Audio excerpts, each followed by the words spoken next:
En diciembre de 1918 comenzó una huelga en los talleres metalúrgicos Pedro Bacena e Hijos. La industria metalúrgica se había visto profundamente afectada por la Primera Guerra Mundial e intentaba bajar los costos laborales, reduciendo el salario de los obreros en un 50% y contratando mujeres y niños. Los obreros, a su vez, pretendían obtener mejoras en sus condiciones de trabajo y en sus sueldos. La huelga pronto se convirtió en un conflicto sindical generalizado que terminó con 700 muertos y cerca de 4.000 heridos, y pasó a la historia como la Semana Trágica. La huelga de los 2.500 trabajadores metalúrgicos había comenzado el 2 de diciembre. No pedían demasiado: jornada de 8 horas, salubridad laboral y un salario justo. Para ese entonces, los Bacena habían vendido la fábrica a una empresa inglesa, pero seguían gerenciándola.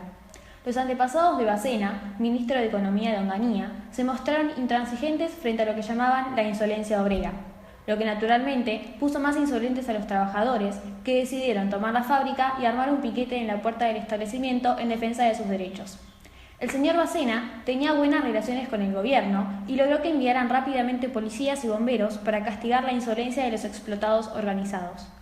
Todo comenzó el 7 de enero, a eso de las 3:30 de la tarde, con un grupo de huelguistas que había formado un piquete tratando de impedir la llegada de materia prima para la fábrica.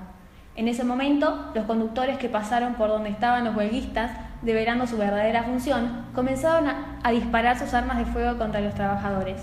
Al grupo de rompehuelgas se sumaron inmediatamente las fuerzas policiales que estaban destacadas en la zona desde el comienzo de la huelga. Se vivió un clima de pánico en el barrio, la gente corría a refugiarse donde podía. Cuando terminó de escucharse el ruido ensordecedor de los balazos, el saldo fue elocuente: 4 muertos. 3 de ellos habían sido baleados en sus casas y uno había perecido a causa de los sablazos propinados por la policía montada, los famosos cosacos. Hubo además más de 30 heridos. Frente a la gravedad de los hechos, uno de los causantes de toda esta tragedia, don Alfredo Bacena, se dignó a reunirse con los delegados gremiales en el departamento de policía y les ofreció la reducción de la jornada laboral a 9 horas, un 12% de aumento de jornales y admisión en cuantos quisieran trabajar. Como la reunión se hizo larga, se decidió continuarla al día siguiente en la propia fábrica. Los obreros llegaron puntualmente a las 10, pero don Bacena se negó a reunirse argumentando que entre los delegados había activistas que no pertenecían a su plantel. Los obreros, armados de cierta paciencia, conformaron otra delegación que presentó el pliego de condiciones de los huelguistas: jornada de 8 horas, aumento de jornales comprendidos entre el 20 y el 40%, pago de trabajos y horas extras, readmisión de los obreros despedidos por causas sindicales y abolición del trabajo a destajo. Bacena prometió contestar al día siguiente y, a pedido de los obreros, ordenó que dejaran de circular las chatas de transporte, pero los hechos se iban a precipitar. Aquel jueves 9 de enero de 1919, Buenos Aires era una ciudad paralizada. Más allá de las divisiones metodológicas de las centrales obreras, la clase trabajadora de Buenos Aires fue concentrando una enorme huelga general de hecho. Los únicos movimientos lo constituían las compactas columnas de trabajadores que se preparaban para enterrar a sus muertos. A eso de las 3 de la tarde partió el cortejo fúnebre encabezado por la Autodefensa Obrera, unos 100 trabajadores armados con revólveres y carabinas. Detrás, una compacta columna de miles de personas. El cortejo enfiló hacia el cementerio del oeste. Al llegar a un templo católico, algunos manifestantes anarquistas comenzaron a gritar consignas anticlericales. La respuesta no se hizo esperar. Dentro del templo estaban apostados policías y bomberos que comenzaron a disparar sobre la multitud, cobrándose las primeras víctimas de la jornada. Aproximadamente a las 17 horas de aquel 9 de enero, la interminable y conmovedora columna obrera llegó al cementerio. Mientras hablaba el dirigente Luis Bernard, surgieron abruptamente detrás de los muros del cementerio miembros de la policía y del ejército que comenzaron a disparar sobre la multitud. La gente buscó refugio donde pudo, pero fueron muchos los muertos y los heridos. Pese a todo, el pueblo movilizado no se amilanó y siguió en la calle exigiendo justicia y pidiéndoles a sus dirigentes que continuara la huelga general, cosa que efectivamente ocurrió. La agitación seguía y mientras se producía la masacre de la Chacarita, un nutrido grupo de trabajadores rodeó la fábrica Bacena y estuvo a punto de incendiarla. En el interior del edificio se encontraban reunidos Alfredo Bacena, Joaquín El Chorena y el empresario británico Comprador, que se comunicó con la Casa Rosada, desde donde partió el flamante jefe de policía y futuro vicepresidente de Alvear, a parlamentar con los obreros y pedirles calma. No era el mejor momento y no fue bien recibido. La comitiva, encabezada por el funcionario, fue atacada y el propio auto del jefe de policía fue incendiado por la multitud. Envió a un grupo de 100 bomberos y policías armados hasta los dientes que dispararon sin contemplaciones sobre la multitud, provocando 24 muertos y 60 heridos. En toda la ciudad se produjeron actos de protesta expresando la indignación de los trabajadores por la acción represiva del Estado. Un grupo de jóvenes de aquellas mejores familias se reunieron y decidieron armarse en defensa propia. Los jovencitos patrióticos partieron del centro naval con brazaletes con los colores argentinos y armas.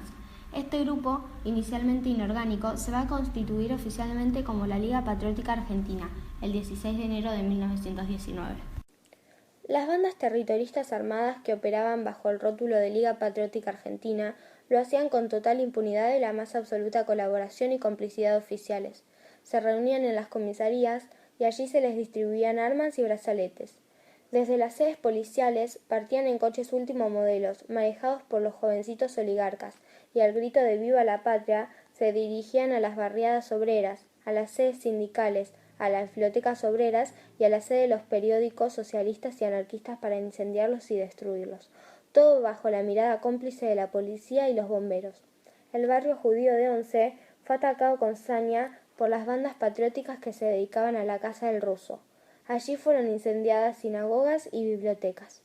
Los terroristas de la Liga atacaban a los transeúntes, particularmente a los que vestían con algún elemento que determinara su pertenencia a la colectividad. La cobarde agresión no respetó edades ni sexos.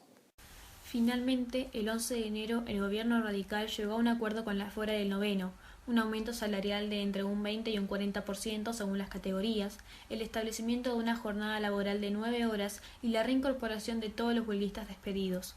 Poco después, las autoridades de la Fora y del Partido Socialista resolvieron la vuelta al trabajo, pero el dolor y la conmoción popular continúan. Los trabajadores se muestran renuentes a volver a sus trabajos. Por su parte, la Fora Quinta se opone terminantemente a levantar la medida de fuerza y decide continuar el movimiento como forma de protesta contra los crímenes del Estado. Finalmente, el reciente designado jefe de la Policía Federal de Lepiane recibió el martes 14 de enero por separado a las conducciones de las dos Fora y aceptó sus coincidentes condiciones para volver al trabajo, que incluían la supresión de la ostentación de fuerza por las autoridades y el respeto del derecho de reunión. Pero pasando por encima del general, la policía y miembros de la Liga Patriótica se dieron un gusto que venían postergando, saquearon y destruyeron la sede de la protesta. Esto motivó la amenaza de renuncia de Lepiane, que fue rechazada al día siguiente por el propio presidente Irigoyen, quien además ordenó efectivizar la puesta en libertad de todos los detenidos. Para el jueves 16, Buenos Aires era casi una ciudad normal. Circulaban los tranvías, había alimentos en los mercados y los cines y teatros volvieron a abrir sus puertas. Las tropas fueron retornando a los cuarteles y los trabajadores ferroviarios fueron retomando lentamente los servicios. Recién el lunes 20, los obreros de Bacena, tras comprobar que todas sus reivindicaciones habían sido cumplidas y que no quedaba ningún compañero despedido ni sancionado, decidieron volver a sus puestos de trabajo. La rebelión social duró exactamente una semana, del 7 al 14 de enero de 1919. La huelga había triunfado a un costo enorme. El precio no lo pusieron los trabajadores, sino los dueños del poder, que hicieron del conflicto un caso testigo en su pulseada con el gobierno, al que consiguieron presionar en los momentos más graves e imponerle su voluntad represiva. No hubo sanciones para las fuerzas represivas, ni siquiera se habló de errores o excesos. Por el contrario, el gobierno felicitó a los oficiales y a las tropas encargadas de la represión y volvió a hablar de subversión. Nadie se acordó de los familiares de los 700 muertos y de los más de 4.000 heridos. Eran gente del pueblo, eran trabajadores, eran, en términos de Carles, insolentes que habían osado defender sus derechos. Para ellos no hubo suscripciones ni donaciones para aquellas viudas con sus hijos sumidos en la más absoluta tristeza y pobreza. Para los hijos del pueblo no hubo ningún consuelo. La caridad tenía una sola cara. Solo varios meses después de terminada la represión de aquella semana trágica, las damas de caridad y la jerarquía de la Iglesia Católica lanzaron una colecta para reunir fondos para darle limonas a las familias más necesitadas. Dentro de la semana trágica se produjo la única matanza de judíos de la que hay registro en el continente americano.